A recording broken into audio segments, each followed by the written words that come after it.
અરવલ્લી જિલ્લાના બાયડ તાલુકાના સવેલા પ્રાથમિક શાળાના નવીન મકાનમાં બાળકો પ્રથમ ટર્મ દરમિયાન ભણી રહ્યા છે, ત્યારે બાળકોના કલ્યાણ હેતુ અને બાળકોને તિથિ ભોજન આપવાની ઈચ્છા સાથે શિક્ષિકા બહેનો દ્વારા ખૂબ જ સારી રીતે સત્યનારાયણ ભગવાનની કથા કરવામાં આવી.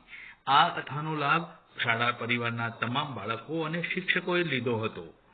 સાથે સાથે બાળકોને મન ભાવતું ભોજન નવીન મકાનમાં મળતા બાળકો પણ ખુશીથી ગદગદિત થઈ ગયા હતા. શાળાના શિક્ષકો અને શાળા પરિવારે ખૂબ સારા આનંદ સાથે બાળકોને પ્રેમપૂર્વક જમાડ્યા હતા અને સત્યનારાયણ ભગવાનને પ્રાર્થના કરી હતી કે હે ભગવાન, મારા બાળકોનું કલ્યાણ કરજો અને સમગ્ર ગામનું કલ્યાણ કરતા રહેજો.